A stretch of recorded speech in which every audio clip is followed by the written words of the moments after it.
Hi, I'm Kirk. Welcome to Good Enough Backyard Beekeeping. It is early August, about 90 degrees outside. It's probably one of the reasons I'm in here in the air conditioning. I want to talk to you about getting your bees ready for winter. You'd be surprised that I'm actually talking about that right now, but there's reasons.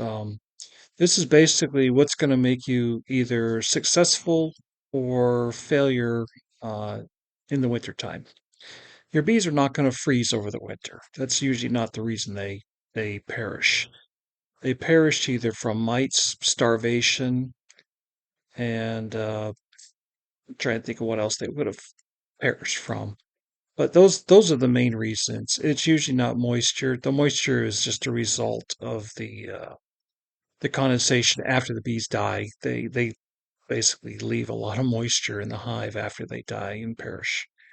Starvation's a big deal, and that's really what you need to be addressing here in August. So in August, if your bees aren't foraging, in other words, you don't have any kind of flow, you should be feeding your bees. At this time, I like to make sure I have two deep boxes full. So I do a hefting of the hives. I reach down and lift them to see if they're feeling heavy or not. And if they're not feeling heavy at this point, I'll feed them. Right now in Connecticut, and I'm in central Connecticut, we have a little bit of a flow going right now. I'm not sure exactly what it is. There appears to be a little bit of goldenrod in there, but it's early for goldenrod here, so I'm not really sure. But I do smell something in the hives that smells like goldenrods.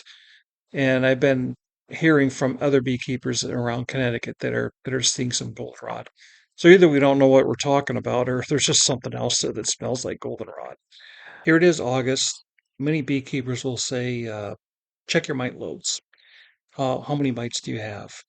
If you get a check and you're under, say, five or six, you're probably in pretty good shape. My first year of beekeeping, I did a mite check this time of year, and I probably had a count of about 30 or 40. I panicked. I didn't know what to do. I didn't do anything right away because I didn't know what to do. I was a new beekeeper. But I did finally get a hold of an experienced beekeeper, and they offered up formic acid. I was a little nervous about it, everything I heard, killing queens and things like that. But by that time, we had gotten to around the end of August. Temperatures started cooling down a little bit. So right now at the beginning of August, it's just too hot. Do not do formic when it's above 85 degrees. That's what the package says. And you want to make sure that your hives are up to weight. You want to make sure they have food.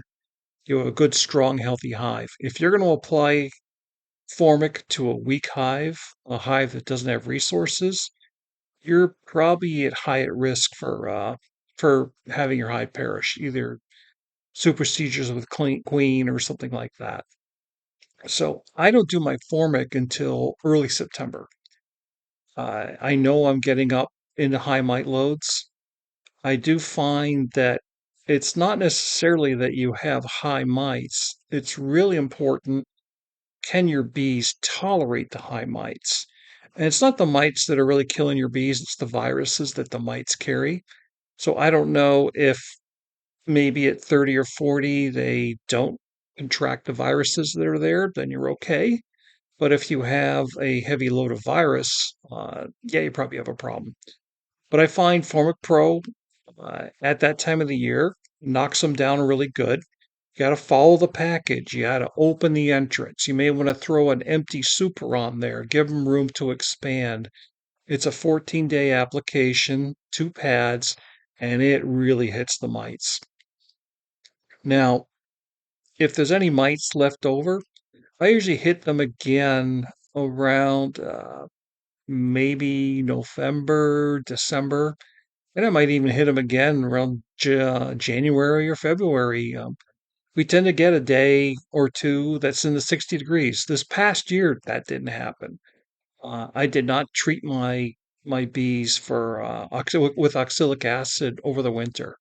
but I had a high success rate. I had 8 of 8 survive. I had one that was small, it actually perished, so you can call it 7 out of 8. But, I had a pretty good success rate, and I did not treat, uh, in the, um, in the winter like I normally do. So, the big hit is getting them the mites with formic acid, around early September, at least in Connecticut, that's a good time.